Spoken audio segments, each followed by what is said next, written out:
¿Qué impacto tiene la ESI en la escuela y en la sociedad? En octubre del 2006 se sancionó la ley 26.150, instaurando el derecho de quienes estudian en cualquiera de los niveles y modalidades educativas a recibir educación sexual integral, con el fin de asegurar la transmisión de conocimientos pertinentes, precisos, confiables y actualizados en torno a la sexualidad, promover actitudes responsables ante la misma, procurando igualdad de trato y oportunidades sin distinción de géneros. Antes de esta ley, la educación sexual en la escuela se limitaba a impartir conocimientos biologicistas y, eventualmente, algún aporte sobre anticoncepción o higiene, generalmente impulsado por empresas comerciales vinculadas a esas temáticas que visitaban las instituciones. Y un poco más atrás en el tiempo, ni siquiera eso, ya que la sexualidad era algo vinculado a la extrema privacidad. Con los cambios sociales y culturales que ayudaron a llegar a la sanción de la ley, podemos observar realidades muy distintas para los integrantes de las nuevas generaciones. Pero como ellos no vivieron la etapa anterior y los adultos no conocen plenamente los alcances de la ley, decidimos hacer esta investigación que mediante encuestas, testimonios y estudios nos permitió comparar voces y elaborar algunas conclusiones. Desde Jóvenes y Memoria estamos investigando las políticas educativas de ayer y hoy. En este caso, educación sexual En diferencia con la educación sexual integral. Comenzamos preguntándoles a las personas adultas que no recibieron ESI por qué creen que hubiese sido importante recibirla y recibimos estos testimonios. Lamentablemente nosotros en nuestra época no tuvimos educación sexual, pero bueno, estamos muy contentos de que ahora, con el progreso y todo eso, hacemos una acción general con todos y por la igualdad de todos. porque creo que la sexualidad es una cosa normal y natural. Bueno, me parece importante sí, porque bueno, yo no tuve en mi tiempo y bueno, está bueno que los chicos sepan. Para resolver conflictos con amor dentro del aula. Para tener infancias y adolescencias más empáticas, más humanas y en pleno ejercicio de derechos. La ESI es importante para la familia y estudiantes. Porque es necesaria para la vida. Porque estaba naturalizada la violencia de género. Recibir ESI cuando iba a la escuela hubiera sido importante porque hubiera significado tener más información y forjar vínculos más sanos. La diferencia binaria entre hombres y mujeres estaba muy marcada.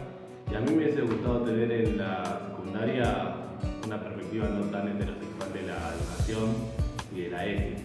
La verdad que eso me servido un montón de mi formación. A mí me hubiera gustado que nos enseñen que la diversidad es algo que nos enriquece a todos y creo que de ese modo hubiéramos tenido una generación mucho más libre y feliz. Mediante encuestas realizadas en el distrito a personas adultas de diferentes edades y géneros, pudimos establecer que el 78% manifiesta no haber recibido ningún tipo de educación sexual en la escuela. El 72% tampoco hablaba el tema con sus familias u otros adultos responsables. El 90% no consultaba médicos especialistas en temáticas sexuales o reproductivas hasta después de casarse. Y el 76% consideraba a las otras identidades u orientaciones como desviaciones, perversiones o enfermedades. En cuanto a los jóvenes, ¿de dónde obtienen información sobre sexualidad si no es de la escuela? En casa y buscando información. Yo conozco la ICI por la parte de mis amigos, familiares que me contaban, porque realmente en la escuela no te enseña mucho eso, como que te anula, como que está tapado mucho. De libros o internet nos mandaban a hacer trabajos prácticos para sacar información. Y antes, ¿qué pasaba si se trataba de hablar sobre cuestiones relacionadas con la sexualidad?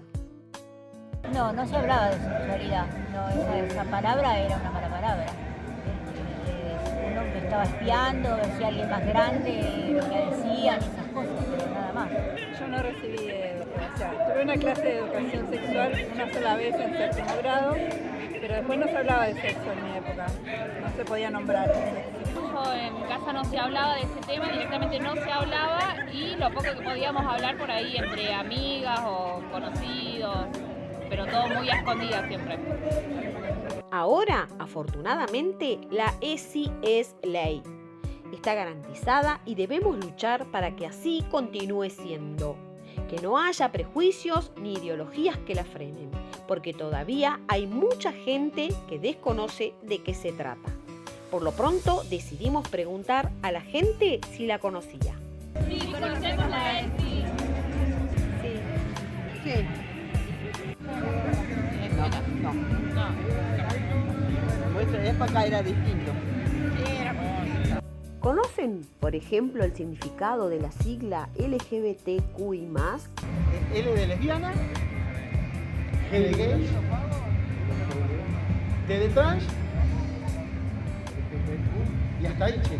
Sé lo que significa, por supuesto, que es el movimiento que hicieron por la diversidad. Sí, yo conozco la sigla LGTB, L que significa lesbiana, G que significa gay, G que significa gay, T que significa trans y B que significa bisexual.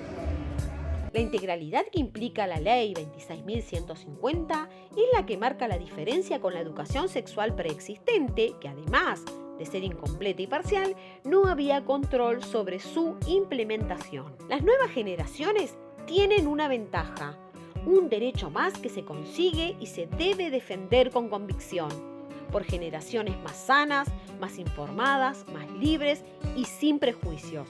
Ya es ley, que sea costumbre. Porque es sinónimo de prevención y promoción de derechos. Estoy seguro que la ESI sirve para prevenir la violencia en el noviazgo. Es necesaria para prevenir embarazos no deseados y enfermedades de transmisión sexual. Porque es un derecho humano. Borraches en las escuelas.